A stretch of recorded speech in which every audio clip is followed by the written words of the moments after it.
one of the major issues we have in this country is that media agencies love bad news, they hate good news. So unfortunately the negative narrative has been quite heavy lately, but we're here to do something on the positive side of that.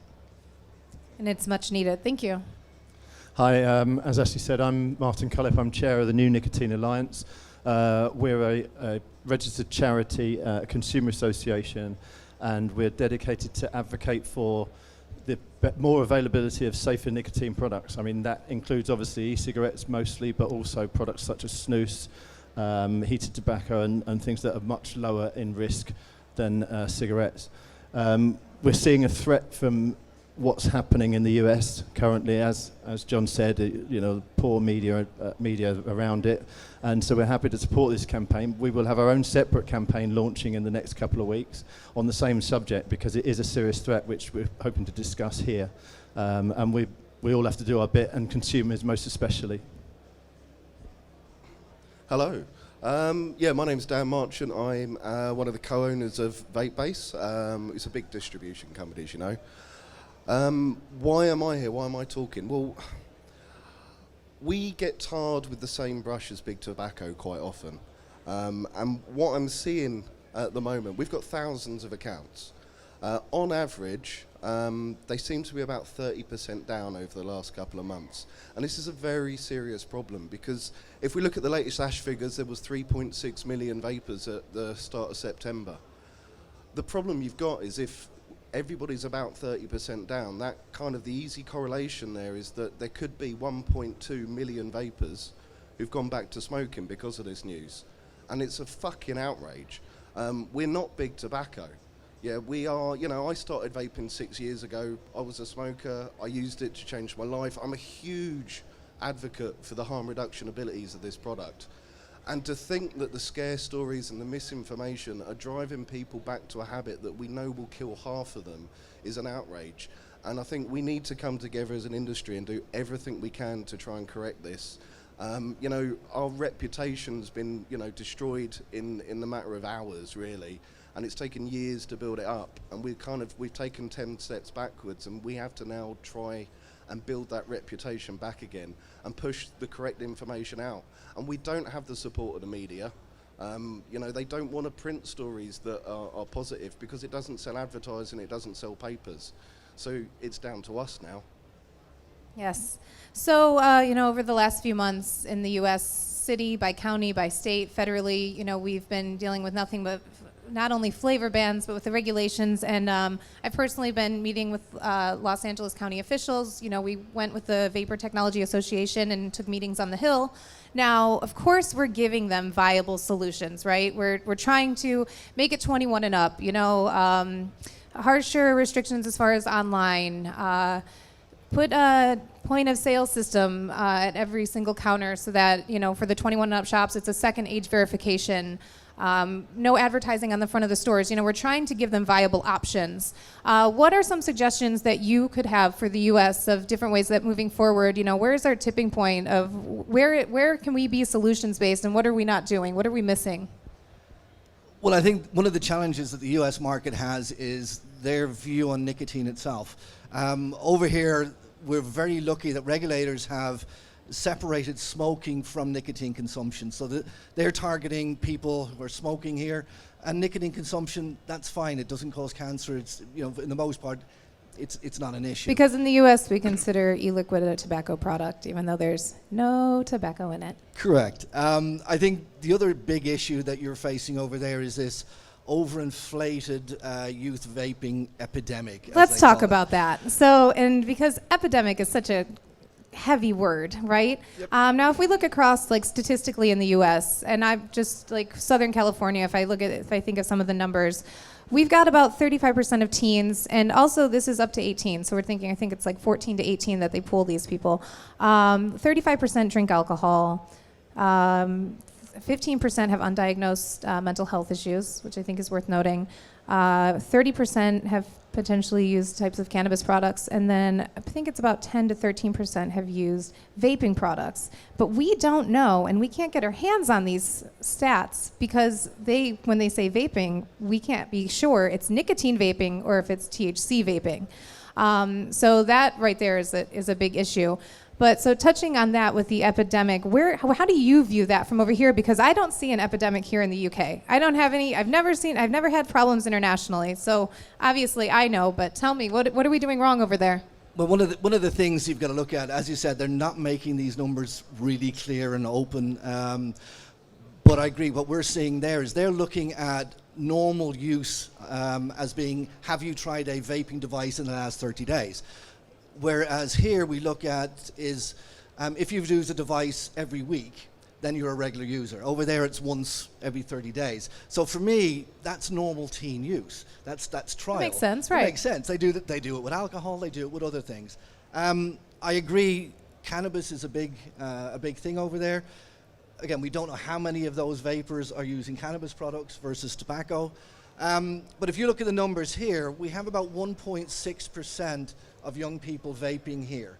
That is a very low number. That's a very low number, and most of those actually smoked prior to vaping. I was curious, do you have the tobacco statistics? My understanding is about 60% of those previously smoked.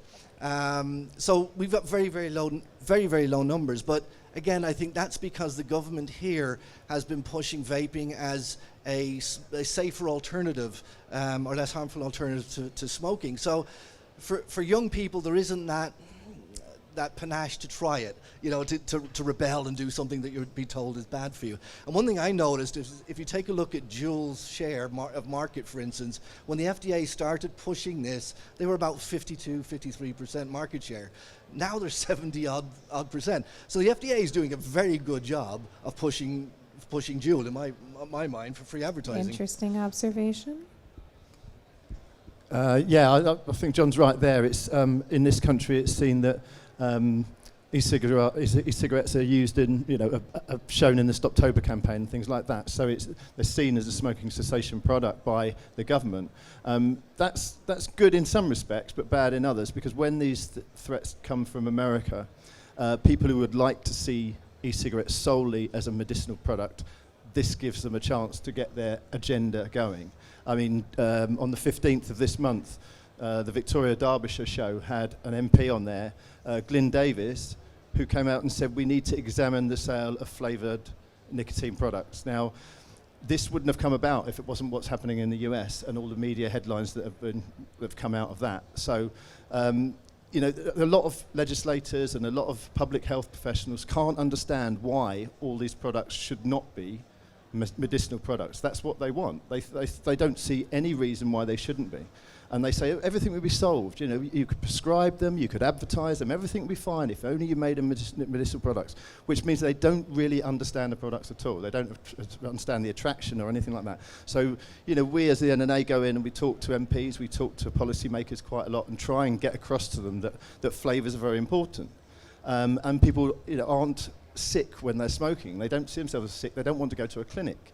So we have to sort of show them that you can't go around ban flavours and expect these things to carry on as normal. This is why we're asking consumers to try and help out with this. With one thing about Glyn Davis, the MP, he's on our side, believe it or not. He's on the all-party parliamentary group for vaping. So he's a good guy, and yet he's saying we need to look at the sale of flavoured products. So if you don't want all this lot gone, please take some of these signs and post them around Vaping Matters, hashtag Vaping Matters, get them on social media, get this thing hopefully trending, and just get the idea out there that it's the flavours that help to keep people from relapsing to smoking. And it's so interesting because if you go on the FDA website, there is articles and they do acknowledge that flavors play a crucial role in helping people move away from combustible tobacco. But it's a completely different story when you're dealing with the policymakers in cities and counties and state by state because, they're allowing them to make these decisions. So it's like, it's like talking to a wall sometimes, trying to address flavors. And I'm sure every single vapor here has some kind of flavor, and maybe it's a flavored tobacco. But I think we all know, at least on the showroom floor, how important flavors play into a role in moving away from traditional tobacco. So please. Oh yeah, 100%. I mean, the flavour issue. We know that youth access has absolutely nothing to do with flavours. Yes, we I do. guarantee you there are not millions of children in America who are unable to resist the taste of anything mango that you put in front of them. I promise you, right? The reason that children try these products is the reason that we started smoking when we were kids and we were drinking alcohol when we were kids. It's, kids want to be grown up. They want to do things that grown-ups do. And to demonise a product that is potentially saving the lives of millions and millions of people because kids are trying it is ridiculous. If you're going to demonise anything, demonise the place where they're buying it from.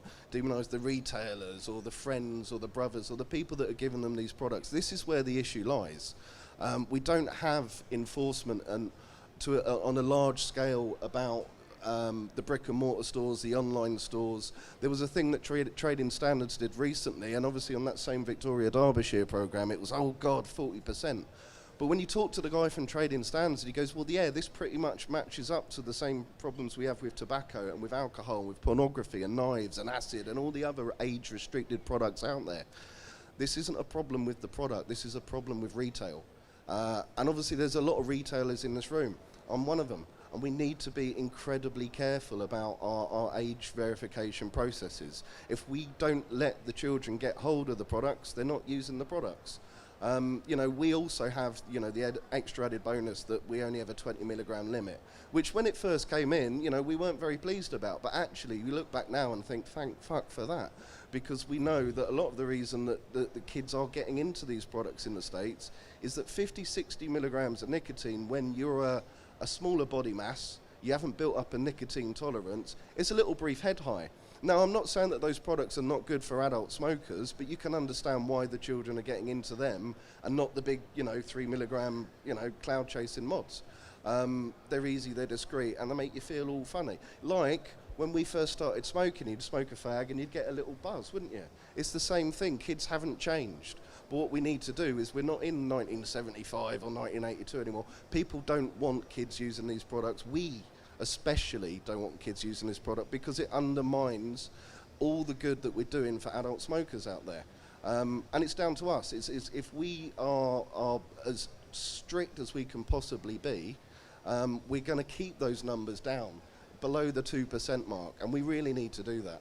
Dan, I have another question for you. So just off the top of your head, do you know flavor versus tobacco flavor, the percentage that you sell maybe monthly? Like, what I can do is I can tell you that tobacco it's in the top 10 flavours, but things like strawberry, menthol, vanilla, you know, your fruit menthols, they're your top 4 or 5 by a considerable amount. Now, obviously, I tend not to sell into the convenience sector, and I know there is a difference there, but there's plenty of research out there. In fact, there's some research released quite recently where they've looked at the initiation flavours. So back in 2013, 2014, you know, most people did tend to start with a tobacco or a menthol flavour. But what we found is that over time, now we've got so many more flavours available on the market, and back in 2013, 2014, there wasn't as many juices as there are now. You know, as we've seen the rise in the number of flavours and the premium juices, we also saw the same rise in the number of people successfully making the switch to vaping. And the research is out there. You know, a lot of people will tell you that the flavour makes the nicotine more palatable, it's less harsh, it's easier. Some people will tell you that, yeah, we started out with a tobacco flavour because we thought, oh, we wanted to mimic smoking. But actually, as you get into it, we realise tobacco doesn't taste very nice, which is quite easy to measure because there are no other food products on the entire market that are tobacco flavour.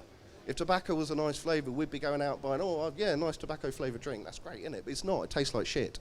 Right? Other people, you know, purely don't want to be reminded of smoking. They say, I've moved away from smoking. Why would I want to do something that reminds me of it? Because, you know, that just makes me feel like I might want to go and smoke again. So there's many, many reasons. And it's not saying that everybody won't vape tobacco. There will always be people that do, for whatever their own personal reasons, but we need to have that broad selection available to encourage and to assist as many smokers as possible to have that successful quit. So to play devil's advocate a little bit, so obviously, yes, Juul came in with a very high percentage nicotine, and you made a great point, Dan, speaking on the fact that for a smoker, that is not as aggressive, but for someone who's never used any kind of nicotine product, who's getting that head rush, it's very easily to overconsume. Now, here in the UK, you have the 2% limit. Do you find that smokers here in the UK might have a little bit more trouble if they're just limited to that 2%? Do you see the results that, like, I'm someone who does use nicotine salts. I use combustible tobacco. I've tried every vape product you could ever imagine pretty much in the world, and it wasn't until I found something that was a little more easy, compact, just convenient for me to work and kick the habit. So how do you think you're at a disadvantage, or maybe do you consider this a predatory product that shouldn't be in the market? What are your thoughts on that? The 2% versus the 5%, what you have here in the UK and what we're able to access in the US? Well, I think the consumers here are used to those lower nicotine levels, so they're not having that experience. Now, I think it could do it being a little bit higher than the 2%. But what would you suggest? I'd probably go maybe to 30, and I think that would probably cover most. Does anyone agree with that? Yeah. 2.5, 3, yeah. But I think going back to Dan's point earlier, I think a couple of areas where we have to be really careful in this country is around youth access to our products. And Dan touched on it. If you've got a website that says click here if you're over 18, please invest some money and make it harder for people to get in. So what are age verification platforms that you suggest to anyone maybe here that's selling on an e-commerce model? You need to look at something that's verifying it on electoral rolls, on credit cards, something that can at least verify the Sign range. On delivery? Sign on delivery is fine, but what we found is it doesn't really work. Most of these deliveries are just made without a signature being needed, or it's left next door, or it's left in some cases. Because I think we've done some test purchasing and that it just Have doesn't you? work. Did they fail? Yes. But the other area I think that we really need to be careful of is we're all responsible for what happens in our stores, and frankly, we're not doing a good job. The BBC, the news stations are going out regularly doing stings on stores. A third of these stores are failing. Now, may I ask, are these vape shops, smoke and vape shops, C-stores? They're going to both. So all of the above? Yeah. So, okay, for because instance, the BBC will send in a 16-year-old that looks about 18. Right. But they are 16. If you aren't checking ID, please start doing so, because this is going to come back and bite you in the ass. Are there penalties for selling to a minor? There are if it's done by trading standards, but it's not if it's done by a TV station. But where it does hurt you is they put that on the evening news, and next thing, we're all selling to children. That's what they see. Are there harsh penalties? I'm not quite sure. Dan, do you know what the penalties are on that one? It's the same as tobacco. It could be up to $2.5 grand, but normally they just give a £90. Is there Up to 90, up from 90 to $2.5 grand. But well, the money is one thing, but are they suspended from selling tobacco for any period of time? No. So in certain counties in Los Angeles, it's a very serious offense, and these stores could have to shut down and no tobacco sales. And if 80% of your catalog is that product, you can't operate. So in the U.S., we've noticed it's mainly the C stores, the convenience stores, that have been the bad actors in this. It's the vape shops and the smoke and vape shops that have been the gatekeepers in preventing the youth from obtaining access to these products. Of course, that's not what's being reported, but... Well, I think that the difference too in the States is both the store and the employee get fined as well. Correct. And in fact, in some of the states that I worked with over there, the employee would actually get arrested and taken to jail there and then on the spot if they sell cigarettes. So that's taking it a little bit too far. But I think we just need to be careful of what we're doing here. The other area that we need to take a look at too is the branding of our products. Dan touched on Flavours are great. We love Flavours, but some of the graphics that are out there. Isn't it crazy that we're still nuts. talking about this? We're still nuts. talking about irresponsible packaging in 2019 when we self-regulated or attempted to? Sorry, go ahead. But it's still a problem out there. We see it every day. But it's things like that are going to get this industry into trouble. It's going to be what society shuts us down for if we're not careful. So please take care of that. One of the things that we've done as the UK VAA is all our members have signed up to what we call Challenge 25. So if you look under 25, we will look for ID. We also have now implemented our own secret shopper program. So all of our members have to sign up to be randomly selected for a secret shopper. And if they fail, then, you know, we need to deal with that. And yes, some of them do still fail. So, you know, everybody's got work to do here, but it's just taking that responsibility for what you're doing in your own stores.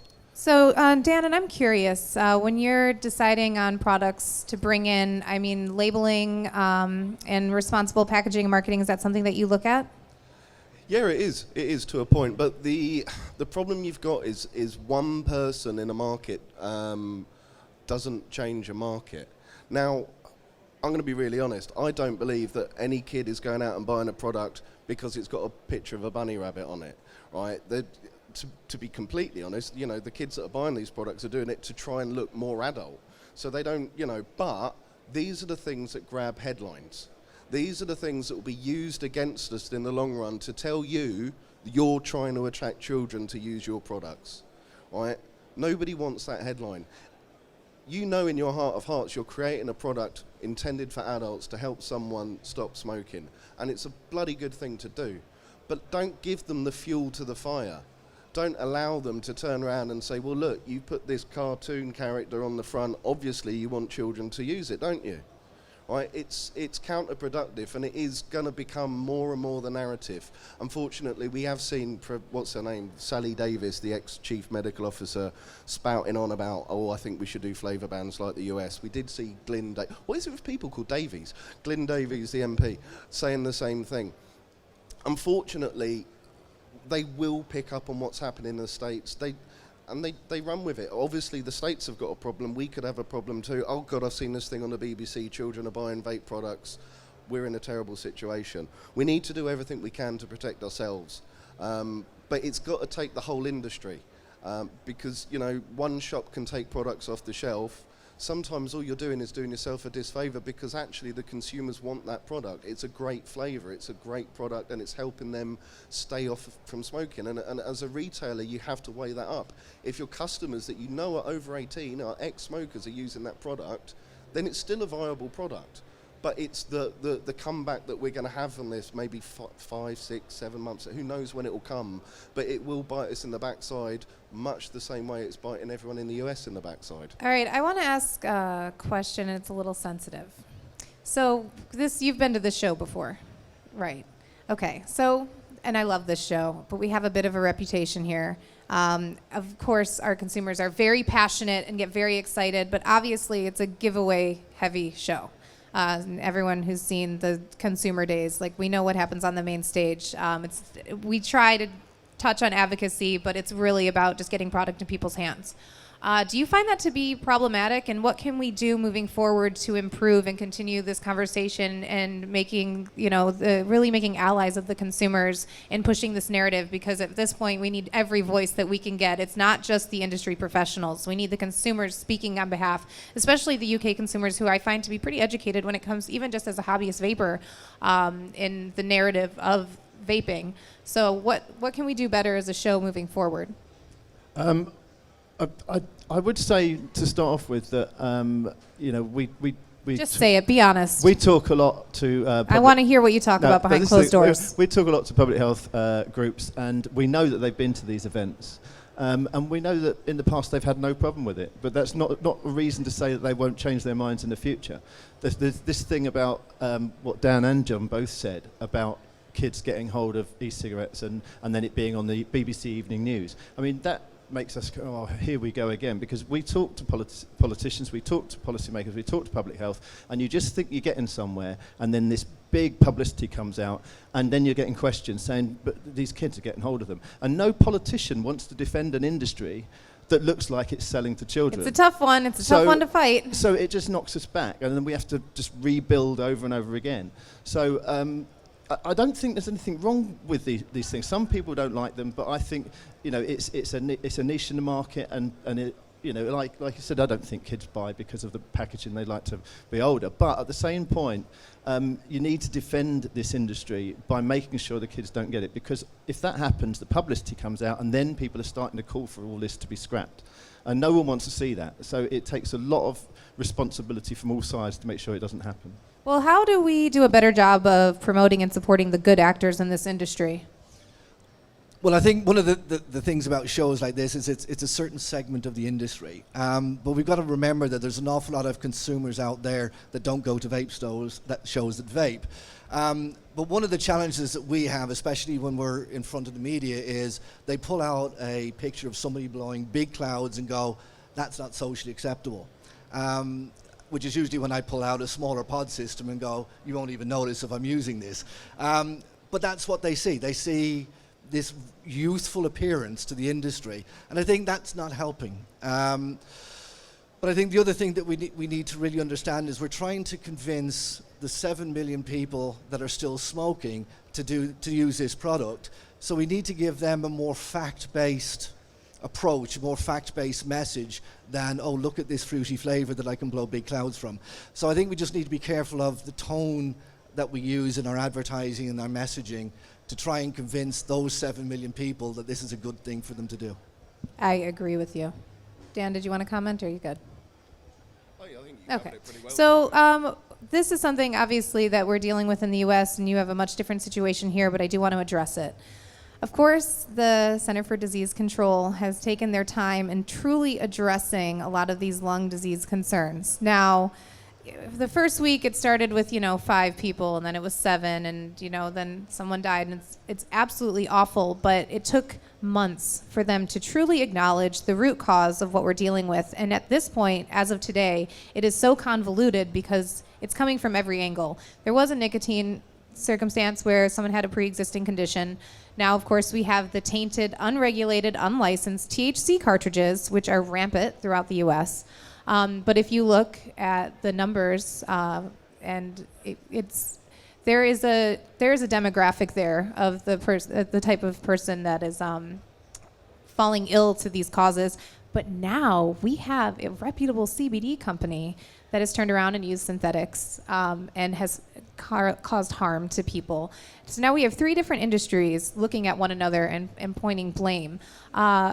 Again, I know that you don't have the same legalization here in the UK, but with CBD and protecting that market as well, what are your thoughts on protecting each individual industry and steering that narrative so that way one doesn't tarnish the other?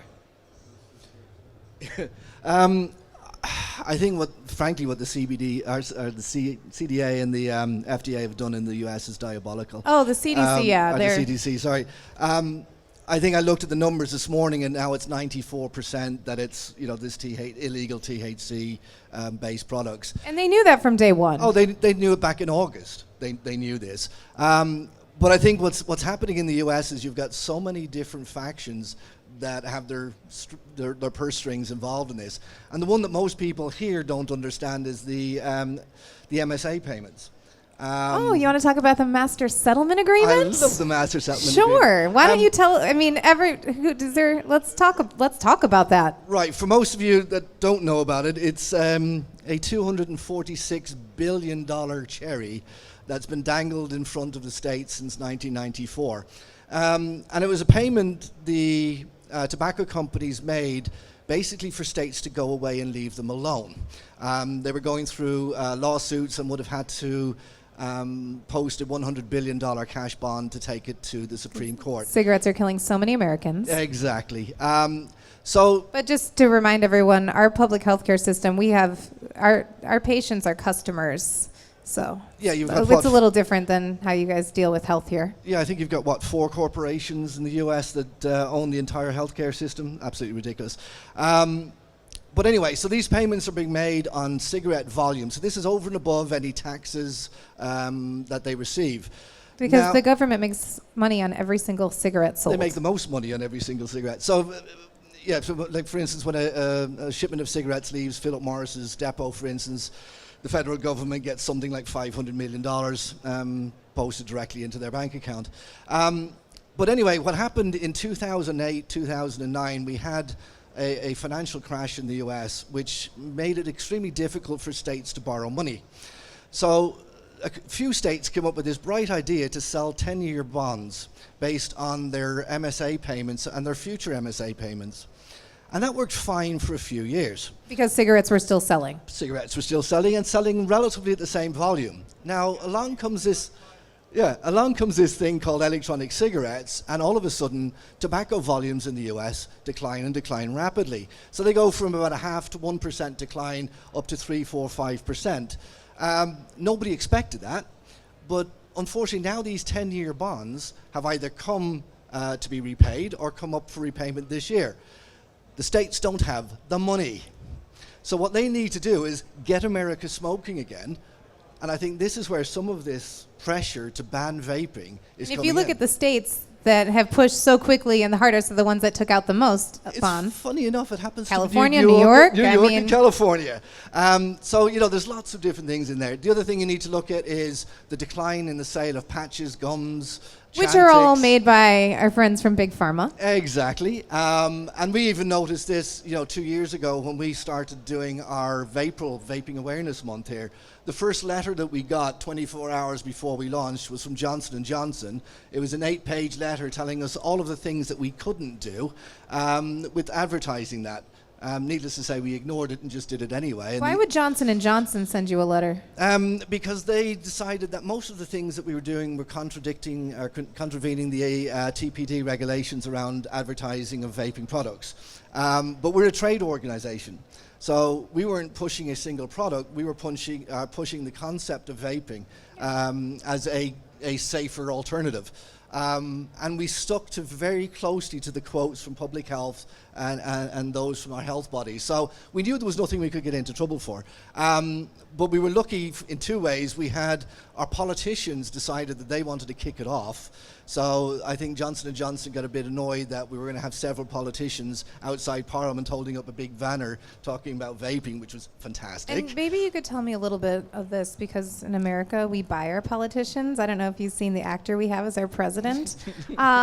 Is it pay for play here, or what's the deal? No, we run what we call an all-party parliamentary group. So this is a group of MPs that are interested in a certain subject, and they get together with experts and talk about it. So we help facilitate that. So you don't have Johnson & Johnson in anyone's pocket, like pushing their narrative? No, this is all voluntary. These MPs are doing it because they're interested in the subject or they're getting behind it. So that's one of the huge differences here. We don't have the multi-million-pound lobbying groups that you do in the UK or the different PACs that have their own agendas.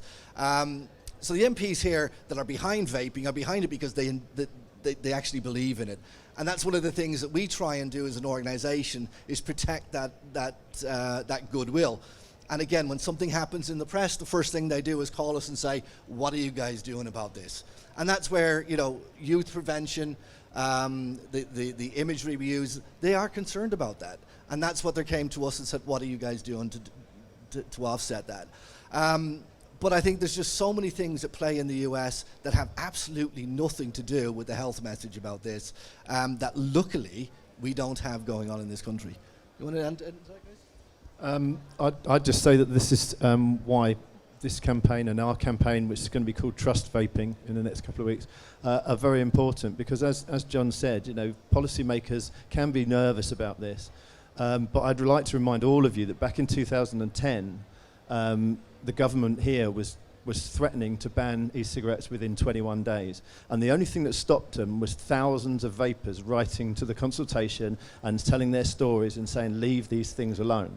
Has that stopped?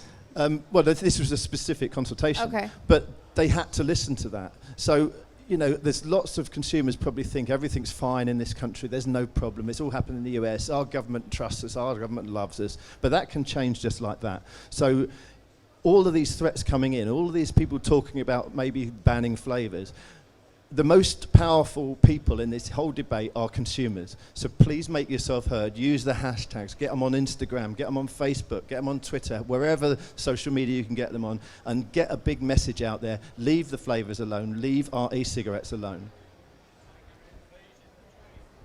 Yeah, just to follow on from John's point, it's always about the dollar.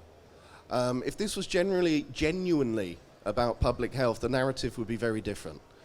Every argument you hear about the youth epidemic, it always comes back to smoking. It might be a gateway to smoking. We don't want the children to end up smoking. They're going to go from vaping to smoking. If smoking's the bad guy here, why are none of these debates about banning tobacco? It's very simple. That's, we know our public health, our Royal College of Physicians, let's point out, well, they were the first people to point out that smoking was bad for you. So for them to nail their colours to the mast and say, yeah, as far as we know right now, vaping is 95% less harmful than smoking, it's a big thing. And what's happening now in the States, which really fucks me off, is that you've got people like Stanton Glantz trying to put down our public health professionals for talking the truth. Don't worry, I've defended them. And yeah, it's an absolute crying shame. But unfortunately, on top of all the master settlement agreements, on top of everything else, you got people like Glantz who forged their entire career about being anti-tobacco. And now that people are moving away from tobacco and they're starting to vape, and actually that's looking quite successful, where's he going to get his fucking money from in the future? So he still needs to be anti-something, and of course now vaping is the new anti.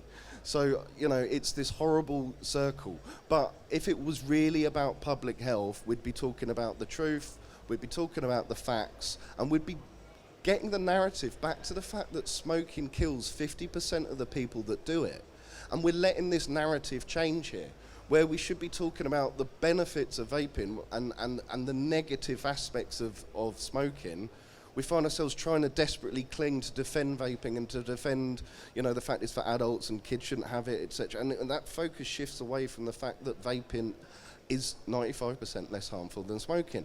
And as we say, there's people now trying to push this agenda that, well, smoking might kill you in 20 years, vaping will kill you in 2. It's bullshit. And this, we need to shout, and we need to shout from the rooftops at every available moment that you get, that smoking is deadly, smoking will kill you, and this product is multitudes less harmful.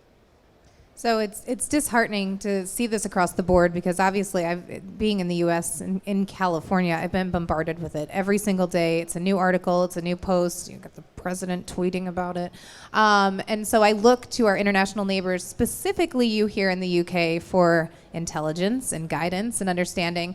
Now with TPD. Obviously, a lot of people had the jump with the short fills, but it was a true, honest attempt at regulating and being responsible. Did you find TPD, in your personal opinion, the first TPD to be a success in how it's allowed this industry to have a regulatory phase? And even though, we've combated with some other things, what is your personal opinion? Yeah, it's far more of a success than it was a failure. A lot of us, especially pre-TPD, we were worried about a lot of the rules being put in place. And there still are rules in there which need to change. The fact that short fills exist is entirely because a 10ml bottle is not convenient. It's also very wasteful. Yeah, it's massively wasteful. David Attenborough does not like us, right? But it's not convenient. The whole point about vaping, to be successful, it needs to be convenient. It needs to be as convenient as going into a shop and buying a packet of fags and lighting a cigarette, and all of the rules that were put in place at the time, a lot of it seemed to make vaping less convenient and less easy, and therefore less easy for someone to make the switch. Out of curiosity, does anyone have a 10 ml bottle on them? Yeah, anyone? Anyone have a TPD compliant 10 ml bottle? A single person here. I get it. Yeah. DIY. One. Okay, we got a few. All right. Are they salts? Okay.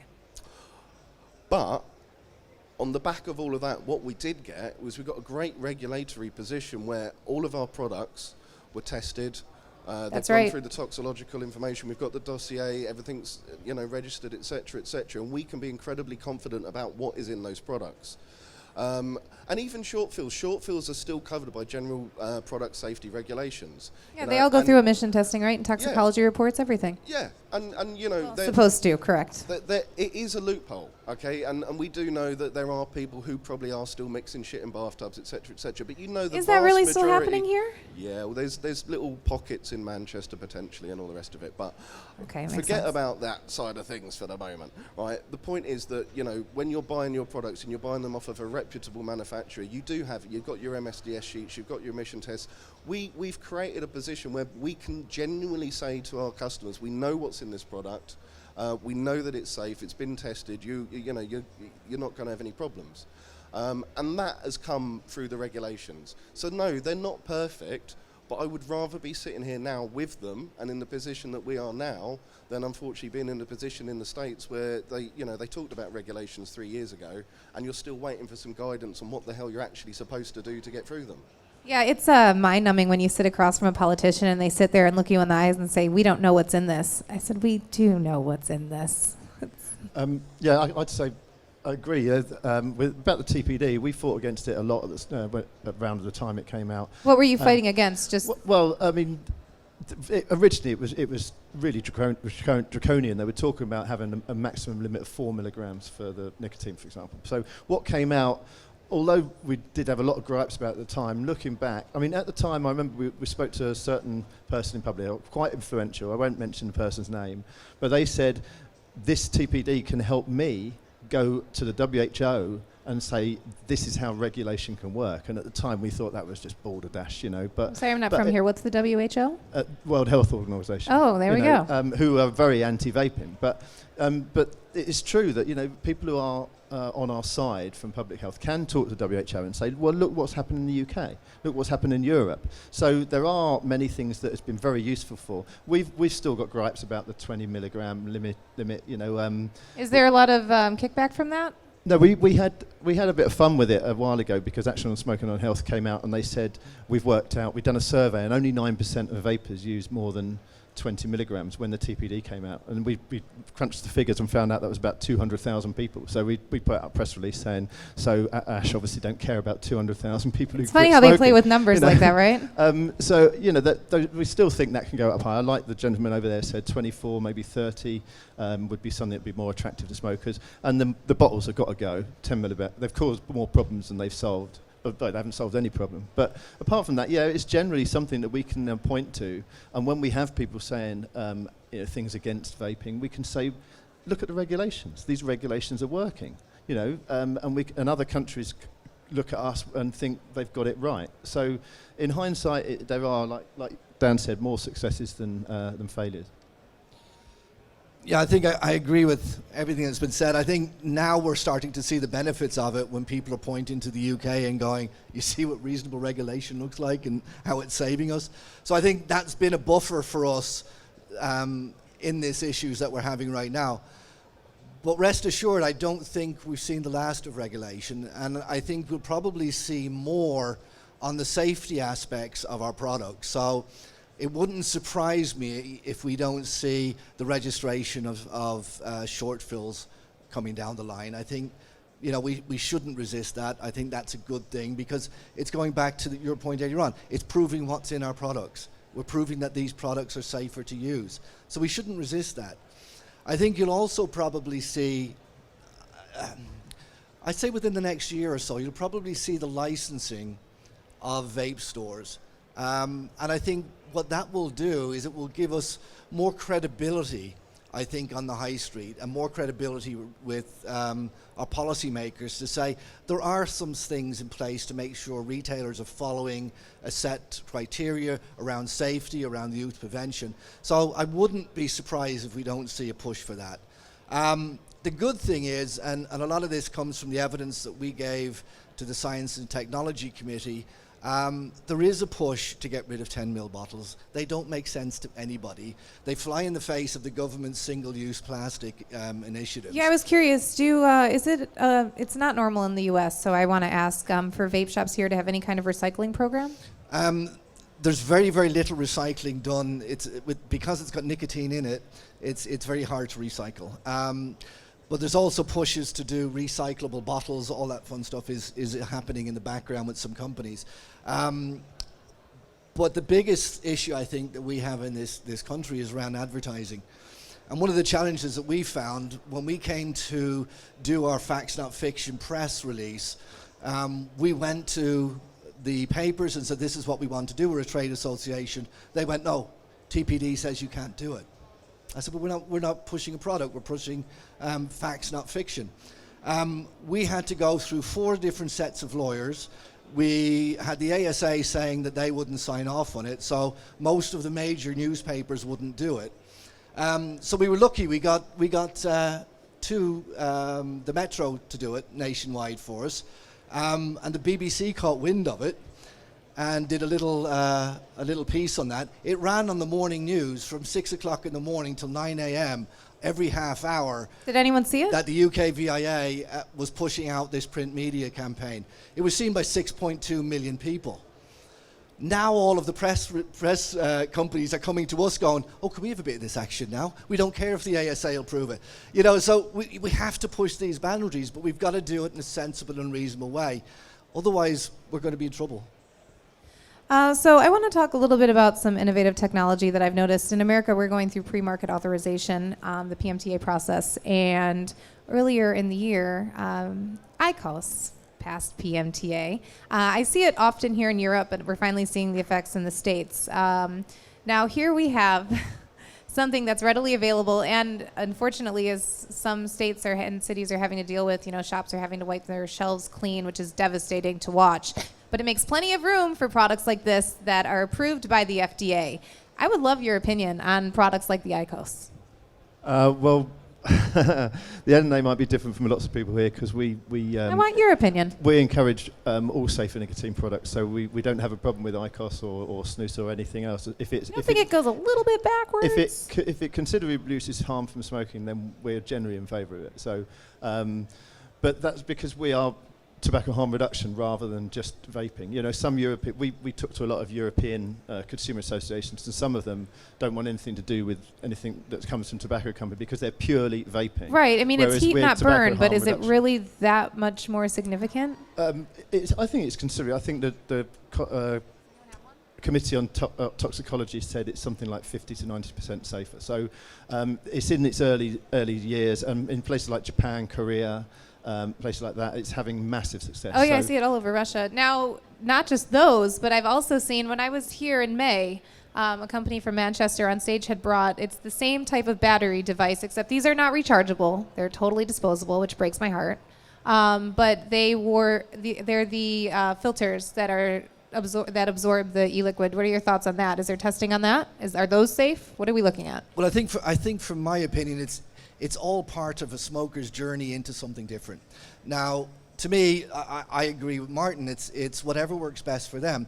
But I think what you'll find is a certain proportion of those smokers will go with something like an IQOS because it's the closest thing to smoking, a cigarette that they can do. But ultimately, they probably will end up in our vape stores because what they're looking for is change. They're looking for doing something different. And one thing I find with smokers that switch to vaping, they no longer see themselves as smokers. So they like these flavors because they don't want to be reminded by a tobacco flavor of what they previously did. Well, exactly, they can taste these things. But I think, for a smoker that maybe isn't comfortable with vaping, maybe IQOS will work for them, and that's fine. So they may stay on IQOS for a while, and they either will like that device, or they'll move on to vaping at some stage when they want to try different flavors or different experiences. So I think it's just all part of that journey, whether it be a patch, a gum, whatever. But what we really just need to focus on is getting these 7 million people to stop doing what's killing them. We're losing 220 people a day in the UK from smoking-related illness, and that's just crazy.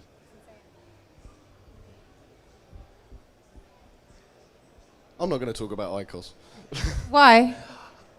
I don't know the science behind it. I'm a vaping advocate. And Yes, that's what I want to talk about. yeah, and I don't want to put a product down, but I didn't like it personally. But I mean, it's one of those situations where I in my heart of hearts, I do tend to agree with Martin. If it's a product that stops somebody from smoking, then it's good. But I'm a vaping It's the lesser advocate. of the evils. I know the science behind vaping. I know why it's 95% less harmful than smoking, and I fully support it. I'm not a fan of heat not burn personally. I think it's a lot of faff. I think having to carry around essentially a vape device, but then also carrying around a box of fags. It's quite funny. I've seen people trying to light them in the pub afterwards when they've run out of battery. But all of that stuff regarding, if it's a product that helps somebody not smoke, then essentially I'm for it. But I personally would always extol the virtues of vaping. We have the science. We've got a lot of science. People keep going, we don't know it. No, we've got decades of science on this. And it's going to keep getting better. That science will keep getting worked on. John mentioned that, there probably will be further discoveries, there'll be certain flavourings which we find that probably are best not to include, etc. And that will get blown up at the time. They'll be going, oh my God, look at this in the papers. But realistically, all we're doing is we're going from 95% less harmful to 96 to 97 to 98. And by the time we are 20 or 30 years into this, we're going to have a product that you cannot argue with, and hopefully by that point, the number of vapors will be dwarfing the number of smokers anyway. All right, gentlemen, closing thoughts. How can we support you? What do we do next? I know we've got this movement here, and we'll make sure anyone who would like one of these, the Facts Not Fiction, Truth, yes, right over here in the corner. You can visit our friends over here. Anything you'd like to leave on? Well, yeah, as a consumer myself, and I'm chair of a consumer association, I would, some people will say, you would say that this, but please, vapers, consumers, you are incredibly important. You carry a lot of weight with politicians and with public health. Please make your voice heard. Join in with these campaigns as much as you can. Spread the word. And I mean, just one last thing. I mean, all these bad stories coming from America. Can I just ask how many of you have been contacted by friends or family and told to quit vaping because of it? Yeah, quite a few. I was getting emails when the moment this sort of thing started breaking from people saying you should quit that, it's dangerous, so this is the thing, we don't want that happening. How many people have been put off using e-cigarettes because of this? So we need to get out that it's not the flavours that are the problem, the flavours are what is helping us, it's what's keeping us off of the cigarettes, and get that message out there and just spread it as widely as you can. So please join in with the campaigns, both this one, Vaping Matters, and our one, which is going to be called Trust Vaping, and just get the message out there as widely as possible. Yeah, I think I agree with Martin on that. We're all in this together, whether we believe it or not. And what I would say is if you're a company that's involved in the vaping industry, get involved in a trade association, whether it's us or anybody else. We really are out there trying to help you guys. We need to get behind the consumers and get them focused on us. So all of the materials we have, if you don't get an opportunity to do this here today, it will be available for download on our website, and we'll have it for the NNA as well to download. How many of these did you bring? We've got 1,000 over there right now. And then, as I said, we can print these off, put them in your stores, talk to your consumers about it, use the Vaping Matters hashtag, and let's get this moving and get the non-smokers and the general public to understand that this is not about young people.